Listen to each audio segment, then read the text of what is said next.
The alien princess claimed the human as her final hope.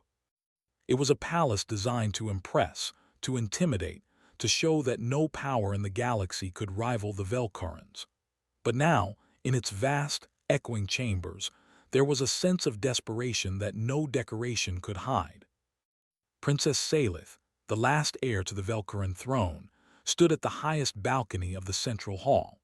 Her tall, slender frame was draped in the ceremonial robes of her people, silver threads catching the light in a way that made her appear almost ethereal.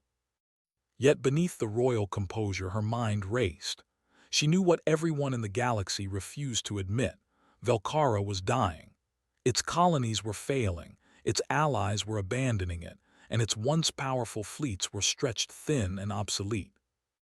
The Empire had survived centuries on tradition, discipline, and precision, but now those strengths had become weaknesses. The Velkaran way could no longer save them. For centuries, the Velkaran rulers had relied on control. Every decision was measured, every action calculated. Mistakes were not tolerated and failure was unthinkable. But now, with entire planets on the brink of collapse, Salith realized that perfection alone would not be enough. The Empire needed something more, something unpredictable, something that had never been part of their plan. That was why she had summoned Elia's ward.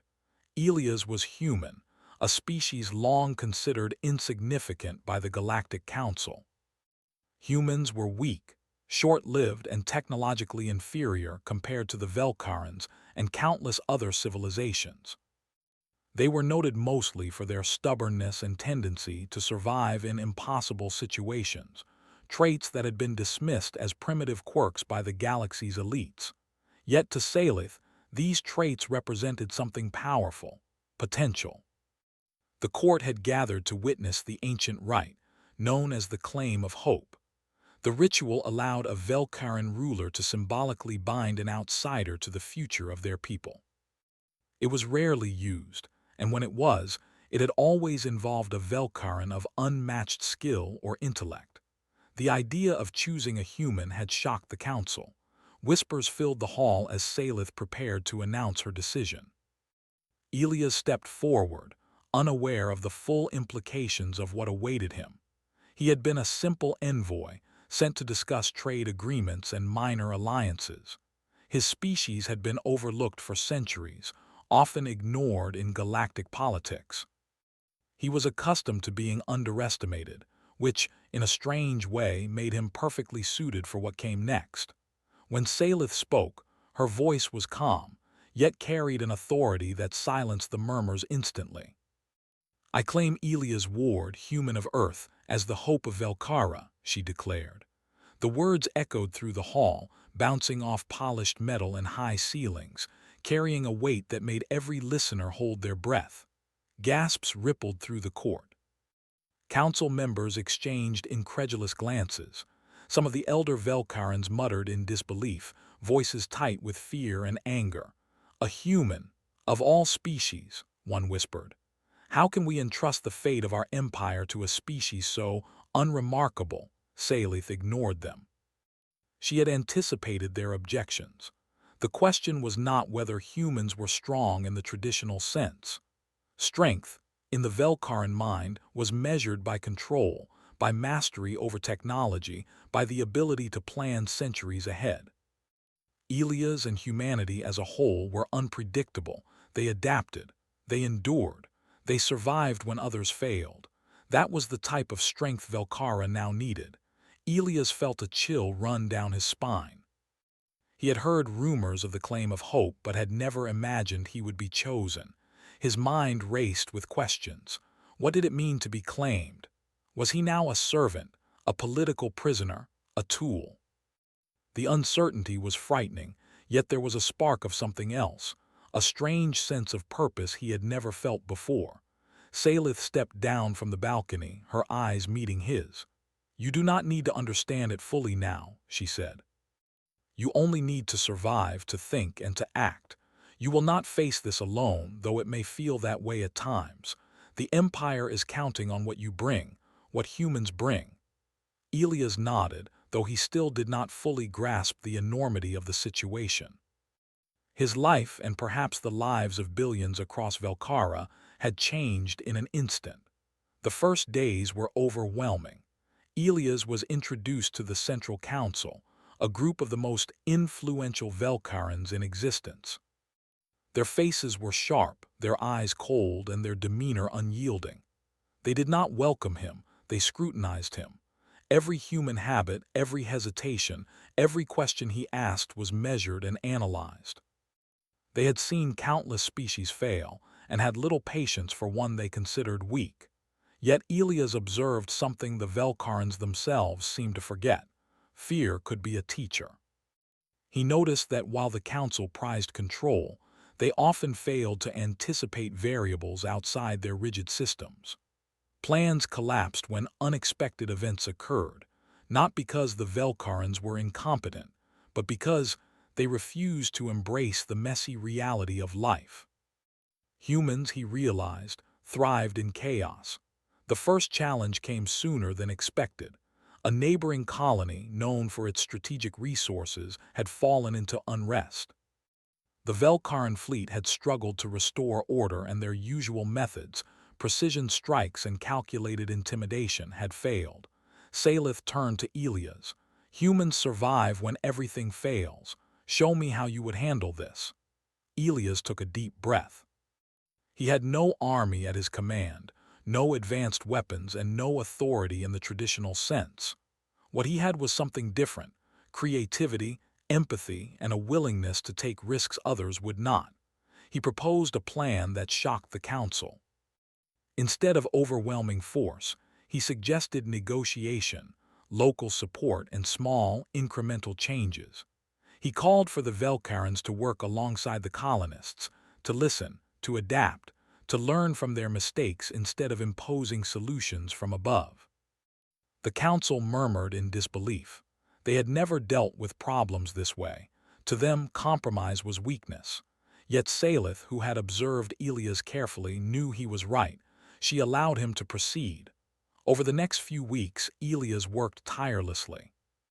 He listened to the colonists' grievances, helped mediate disputes, and introduced new systems for communication and supply that were unorthodox by Velkaran standards, but effective nonetheless. Slowly, the unrest diminished. The colony stabilized, not through sheer power, but through adaptability and understanding. The success did not go unnoticed. Council members began to see that humans, though weak in conventional terms, possessed a resilience that Velkarans lacked. Elias did not force obedience. He encouraged self-reliance. He did not impose solutions. He inspired innovation. Salith watched him with quiet admiration. She realized that choosing a human had been the right decision, not because they were powerful, but because they reminded her empire of something it had forgotten: hope. In private moments, Elias confessed his fears to Salith. "I don't know if I can do this," he said. "I'm just a human. I'm not a soldier, not a leader, not anything the Velkarans would call important." Salith placed a hand on his shoulder, steady and reassuring. "You are more than you realize.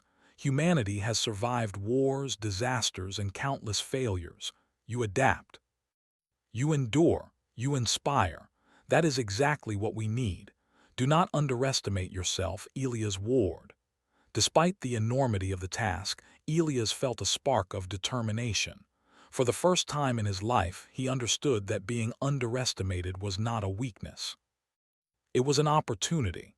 The galaxy did not expect humans to lead, yet here he was, guiding the future of an empire on the brink. Days turned into weeks, and the court began to adjust to his presence. Some council members remained skeptical, but many could not deny the results. The colony's stabilization was undeniable. Other officials began quietly asking for his input, curious about the human methods that seemed to succeed where their own had failed. Elias realized that he was not just surviving. He was teaching, influencing, and reshaping an empire's approach to crisis. The lessons were simple but profound: flexibility over rigidity, collaboration over command, hope over fear. Salith observed all of this, understanding that her decision to claim a human as her symbol of hope was becoming more than ceremonial. Elias was changing Velkara, not with dominance, but with human persistence. The night before the council's final vote on adopting new policies, Salith stood again on the balcony. Below, the palace glittered under the artificial starlight, a city of metal and ambition. She reflected on the journey so far. The Empire had faced extinction, yet through one human's insight, they had begun to rediscover what it meant to endure. Elias joined her quietly. "Do you think it will work?" he asked. Salith looked out over the city, her expression calm but resolute. "It has to. Not because we are perfect, but because we will not give up. That is something your species understands better than any other. Velkara needed hope, and you have reminded us how to find it." Elias nodded, a sense of purpose settling over him. He understood now that the claim of hope was not about power or control. It was about belief. Belief that even the smallest, most underestimated species could ignite change in ways the galaxy never expected. And as the first light of the artificial sun crept across the palace towers, it illuminated not just the grandeur of Velkara, but the quiet, enduring strength of humanity, the spark that would guide an empire back from the edge of collapse. The days following Elias Ward's claim as the symbol of Velkara's hope were unlike anything the Empire had ever experienced. The palace, once rigid and unyielding, began to feel restless, alive with activity that was both strange and invigorating. Council members moved quickly from chamber to chamber, discussing possibilities they had never dared to consider. The human's presence and Elia's quiet but firm influence had introduced a new energy that was contagious. Elias had quickly realized that surviving in the palace meant understanding not just its rules, but its people. Velkarans were not cruel, they were cautious, precise, and proud. Their society valued perfection and feared mistakes above all else. Any failure, no matter how small, was a mark against one's honor. Humans, by contrast, learned from failure. They experimented, adapted, and moved forward even when the outcome was uncertain. Salith observed him often, noting the way he navigated her people's expectations with patience and insight. Elias did not demand respect. He earned it by listening, asking questions, and offering solutions that made sense, even if they broke tradition. For the first time, many Velkarans saw that the human strength lay not in power, but in persistence. One morning, Elias was summoned to the strategy chamber, a massive room filled with holographic maps of Velkara and its colonies. Council members crowded around, their expressions tense. Salith was already present, standing near the center table, her hands clasped behind her back. "Elias," she said, "we have received word from the planet Turin Prime. Another colony is in crisis. Its leaders have failed to maintain order and the population is at risk of rebellion. The usual methods have failed. I want to hear your approach." Elias studied the maps carefully. Turin Prime was a dense, industrial world, home to millions of colonists who relied on precise schedules and strict resource management. Any deviation had cascading consequences. The Velkaran fleet had already attempted to enforce order through shows of force, but the unrest persisted. "I will need more information about the colony's leaders," Elias said, "and the reasons behind the unrest. We cannot solve this with force alone. Humans survive by understanding the problem, not just confronting it." The council members exchanged uneasy glances. To them, confrontation was natural. Diplomacy, patience, and listening were foreign concepts, yet Salith nodded, giving him the authority to act. Elias immediately set to work. He requested detailed reports from Turin Prime's administrators, spoke with local engineers and social planners, and even contacted groups of colonists directly through secure communications. He discovered that the unrest was not caused by rebellion, as the council had assumed, but by mismanagement. Resources were unevenly distributed, and strict enforcement had created resentment. Elias proposed a plan that shocked the council. Rather than imposing new rules, he suggested collaboration with the local leaders, giving them tools to manage their population effectively. He recommended small pilot programs to test solutions, gathering feedback and adjusting as needed. This approach was slow, careful, and unconventional. The council was skeptical. "This will take time," one elder said. "The colony could fall before your experiments show results." Elias met their eyes steadily. "Humans do not act out of fear of failure. We adapt. The colony will learn to adapt too, and the results will last longer than force ever could. We cannot control everything, but we can guide them to survive." Salith supported him, reinforcing his authority. "Elias Ward will lead the effort. You will follow his instructions." Reluctantly, the council agreed. Elias prepared a team of Velkaran administrators and engineers, mixing experienced officials with young apprentices. He emphasized communication, collaboration, and flexibility. For the first time, some council members saw humans' ability to lead without demanding obedience, to inspire without using fear. The journey to Turin Prime was tense. The Velkaran fleet, used to strict hierarchies, struggled to adjust to Elias' unconventional methods. Orders were modified, timelines were flexible, and communication was encouraged at all levels. Many officers were uncomfortable, but Elias remained patient. He explained that survival required adaptation, not rigid adherence to old systems. Upon arrival, Elias was greeted with suspicion. The colonists had seen fleets arrive before, only to leave after crushing rebellions. They were wary of outsiders, especially ones who claimed to bring change without authority.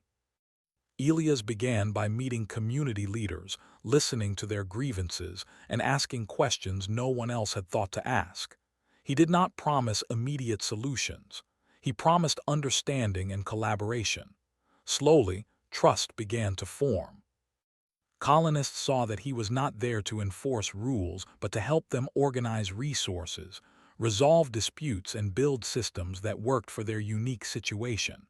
Weeks passed. Progress was slow but steady. Elias encouraged small, manageable changes rather than large, sweeping reforms. Engineers implemented new distribution systems based on feedback. Administrators learned to anticipate problems before they escalated, and colonists began to participate in planning their own future. The results were subtle but significant. The colony's unrest decreased, productivity improved, and morale rose. When Salith visited weeks later, she was impressed. Elias had achieved what the Velkaran fleets could not, lasting stability without force. During one meeting, a council member questioned the humans' methods. "You rely on guesswork and improvisation," he said. "This is not the Velkaran way. What if it fails?" Elias smiled faintly. "It will fail many times, but each failure teaches us something. Humans survive not because we are perfect, but because we learn and keep going. Your empire has forgotten that. We must remember it before it is too late." The council member was silent, and a few others nodded in quiet agreement. Slowly, the humans' perspective began to influence the Velkaran approach. They started considering the value of experimentation, flexibility, and adaptation. Back at the palace, Salith and Elias reflected on the colony's success. "You have changed more than Turin Prime," Salith said quietly. "You have begun to change how my people think." Elias looked out over the city beyond the palace walls. "I only guided them," he said. "They have the strength to adapt themselves." That is what makes humans effective. We do not force others to change. We show them the way, and they decide to follow. Salith nodded. She realized that claiming a human as Velkara's hope was not a symbolic gesture. It was a catalyst for real transformation. The Empire was learning to embrace resilience, not perfection, and that change could come from the most unexpected sources. As weeks turned into months, Elias, influence expanded. He was called to other colonies, consulted on logistics, and even asked for advice on fleet coordination. Each time, his approach emphasized collaboration, flexibility, and learning from mistakes. Velkarans who had once dismissed him as weak began to see him as indispensable. Yet Elias remained humble. He did not seek power or recognition. He focused on solving problems, teaching others to think, and building systems that could endure without him. His humility, combined with human ingenuity, made him a figure of quiet authority. Salith continued to observe him closely. She saw that his impact went beyond practical results. He had changed the culture of her empire in subtle ways, encouraging creativity, initiative, and hope. The council, once rigid and fearful of failure, began to see the value of human methods. One evening, as the sun set over the palace towers, Elias and Salith walked together through the gardens. The air was filled with the scent of alien blooms glowing faintly in the soft light. "Do you ever fear that it will fail?" Elias asked. Salith considered the question. "There is always a risk, but hope is not about certainty. It is about persistence. As long as we do not give up, as long as we keep trying, we can survive. That is what you have taught us." Elias smiled. "Then we will keep trying, one step at a time." As they walked, a message arrived from the council. They had decided to adopt new protocols inspired by Elias' methods, emphasizing adaptability and collaboration across Velkara's colonies. It was a historic decision, one that marked a turning point for the empire. Elias realized that he was no longer just a symbol. He had become a teacher, a guide, and a reminder of what it meant to endure against all odds. Humans were not perfect, but they were resilient, resourceful, and persistent. That was enough to inspire change across an entire civilization. In the following weeks, other colonies began to notice the transformation. Reports of improved stability, cooperation, and innovation reached the palace. Velkarans who had once doubted Elias now sought his advice. The human influence spread quietly but powerfully, reshaping the empire from within. Salith observed all of this with quiet pride. She had chosen Elias not for strength, not for power, but for something far more valuable: the ability to inspire hope. The empire had faced extinction, yet through one human they had discovered a path forward. Elias himself remained aware of the challenges ahead. Velkara was still fragile, its colonies vulnerable, and its enemies watchful. But he also knew that hope was contagious. By showing his people how to survive, adapt, and persist, he had given them the tools to rebuild not just their colonies, but their spirit. The human had become more than a symbol.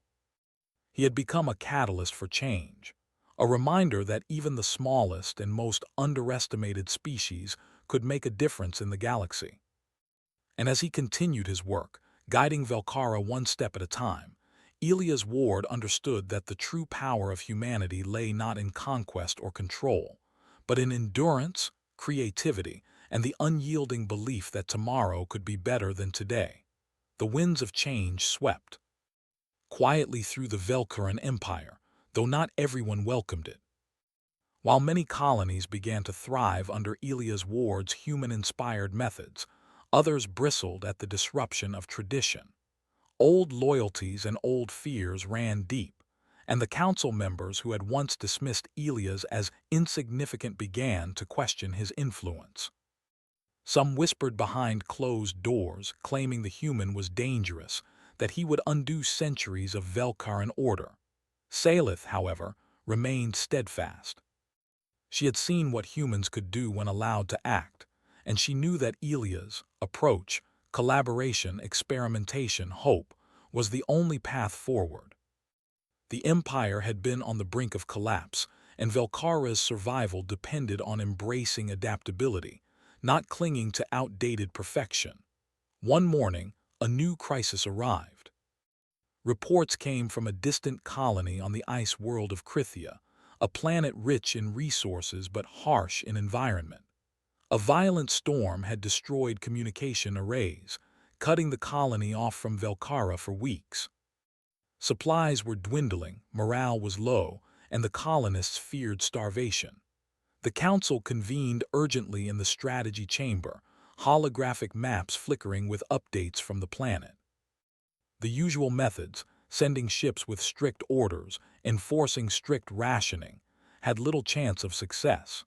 The fleet could reach the planet, but the human-inspired methods that had succeeded on Turin Prime required trust and collaboration.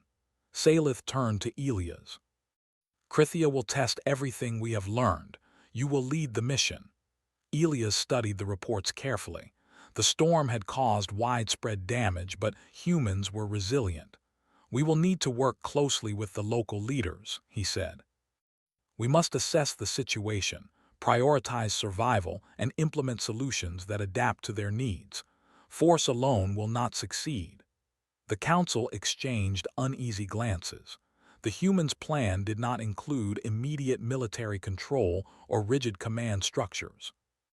Instead, it relied on trust, communication, and improvisation, the very things Velcarans feared. Elias and his team departed in a fleet of ships equipped for transport and emergency relief. The journey to Krithia was tense, but Elias used the time to prepare his team.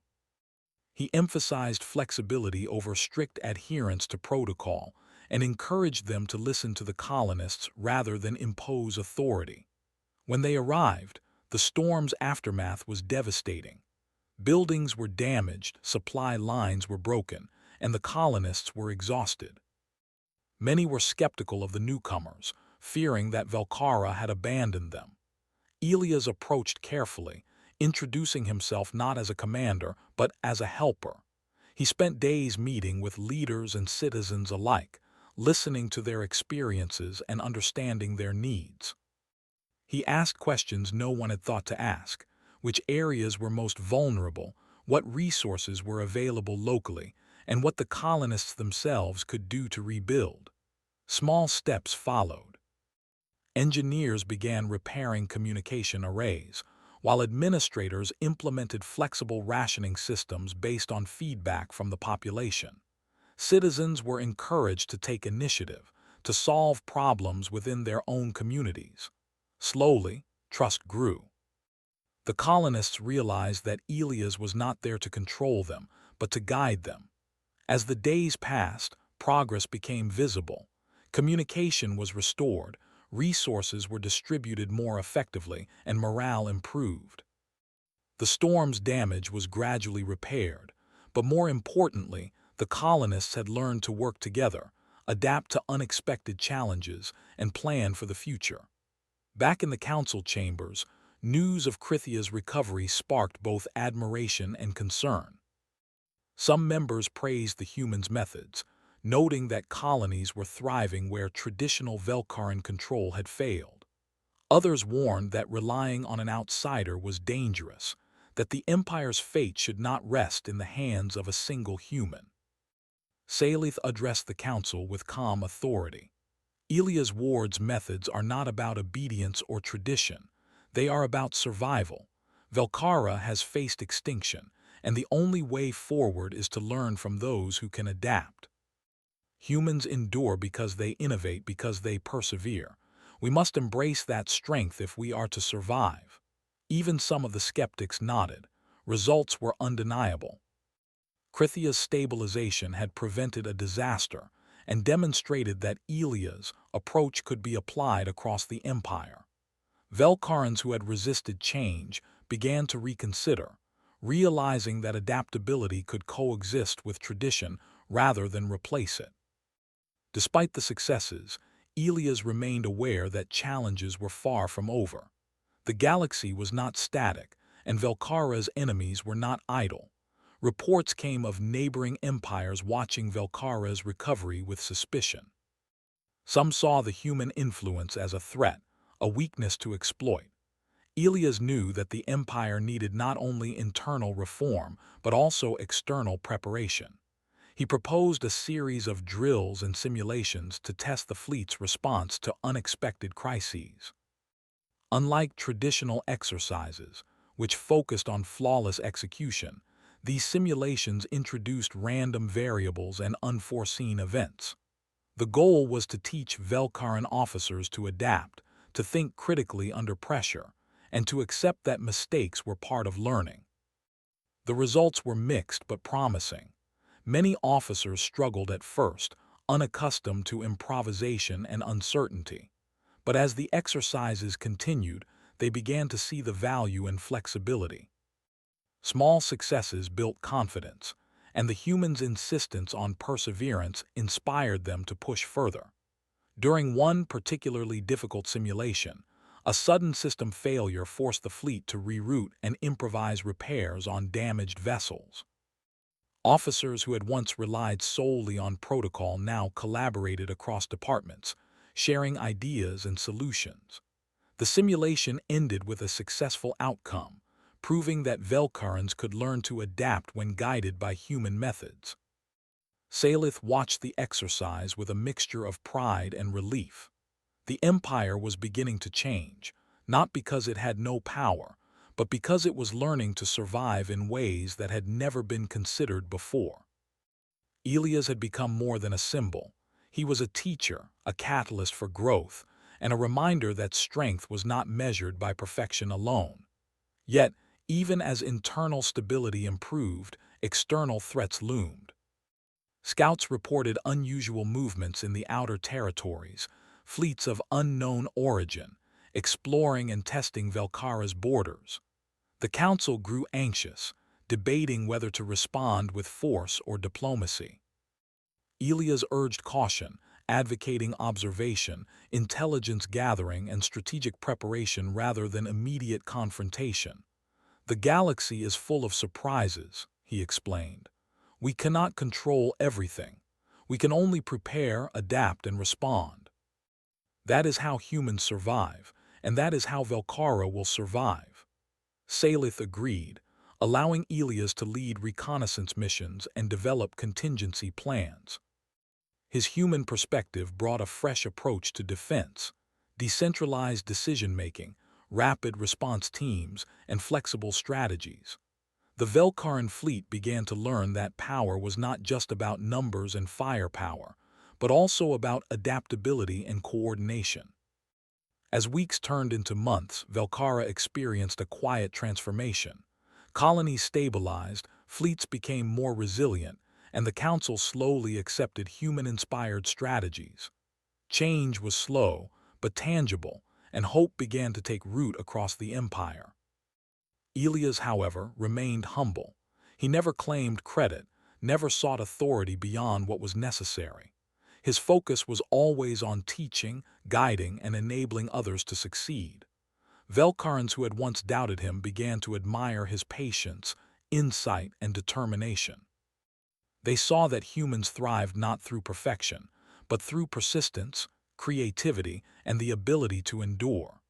During a rare moment of quiet, Elias and Salith walked through the palace gardens. The alien flora glowed softly in the evening light, casting shadows that danced across their path. "Do you think the Empire is ready?" Elias asked. Salith considered the question. "It is more ready than it has been in centuries," she said. "We have learned to embrace uncertainty, to value adaptation over control. That is something humans have always understood, even when others have dismissed them." Elias nodded. "Then we have made progress, but we must remain vigilant." "The galaxy is vast and our enemies will not wait," Salith smiled faintly. "And we will be ready, not because we are perfect, but because we will not give up. That is what you have taught us." The days that followed brought new challenges. Reports of resource shortages, political unrest, and unusual activity along Velkara's borders required constant attention. Elias led initiatives to address each issue, using the same principles that had proven successful: observation, collaboration, adaptation, and perseverance. Velkarans began to notice a shift in their own behavior. Officers who had once resisted change now sought new solutions. Administrators became more creative in resource management, and colonists learned to take initiative rather than wait for orders. The human influence had become systemic, altering the way the empire functioned from the ground up. Despite ongoing threats, the empire felt stronger than it had in decades. Hope, once fragile and nearly extinguished, now pulsed quietly but powerfully through Velkara's people. They had learned that survival did not require perfection, but courage, adaptability, and persistence. One evening, as the palace lights glimmered under the artificial stars, Salith and Elias stood on the balcony once more. Below, the city thrived with renewed energy, citizens moving purposefully, colonies communicating effectively, and the fleet prepared for unexpected challenges. "You have done more than I imagined," Salith said. "Velkara is no longer just surviving. It is learning to endure, to adapt, and to hope. That is a gift beyond measure." Elias looked out over the city, feeling a quiet sense of fulfillment. "We have only begun. There is still much to learn, much to do, but the path is clear. Adaptation and perseverance will guide us, and we will face whatever comes next together." As the night deepened, a faint glow appeared on the horizon, an unknown fleet entering Velkara's space. Scouts had detected them, and the council prepared to respond. But Elias, calm as ever, reminded them. Survival depended not on fear or aggression, but on readiness, adaptability, and unity. The Empire had faced crisis before, but never like this. With Elia's guidance, Velkara was learning to meet the unknown not with rigid control, but with flexibility, intelligence, and hope. The humans' influence had spread through the Empire like a quiet current, changing the way its people thought, acted, and believed in their future. And as the alien fleet approached, the Velkaran Empire, guided by one underestimated human, stood ready, not as a perfect power, but as a civilization capable of enduring, adapting, and thriving against all odds. The unknown fleet loomed at the edge of Velkara's space like a shadow. Across the stars, their ships were sleek and unfamiliar, moving in formation with a precision that suggested long experience in war. The Velkaran Council convened immediately, tension high in the strategy chamber.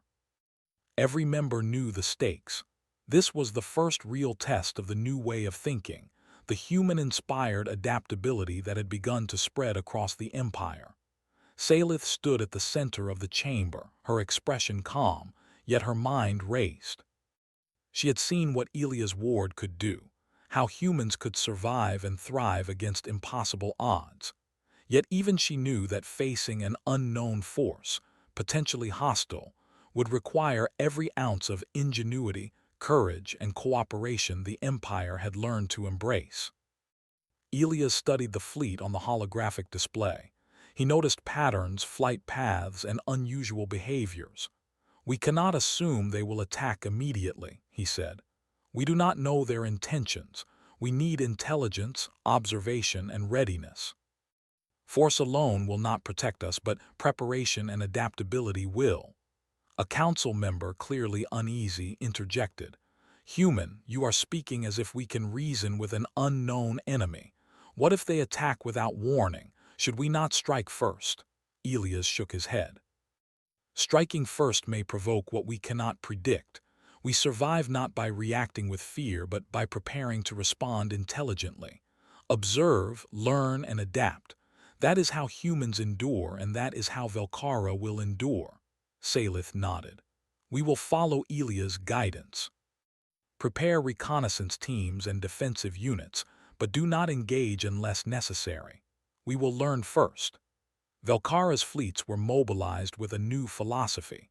Rather than rigidly following command protocols, teams were given flexibility to respond to changing situations. Communication lines were open between commanders, analysts, and scouts. Decisions were decentralized, allowing rapid adaptation.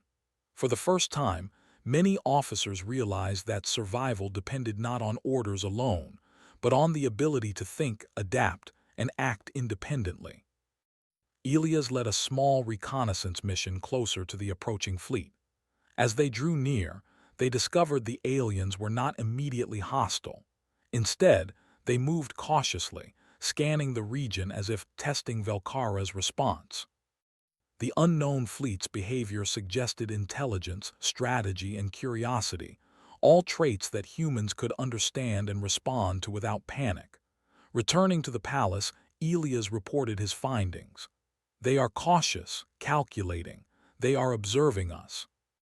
If we show readiness, adaptability, and unity, we may avoid conflict, but we must be prepared for any outcome. Salith met his gaze. Do you believe they can be reasoned with? Perhaps, Elias replied. But even if not, they will test us.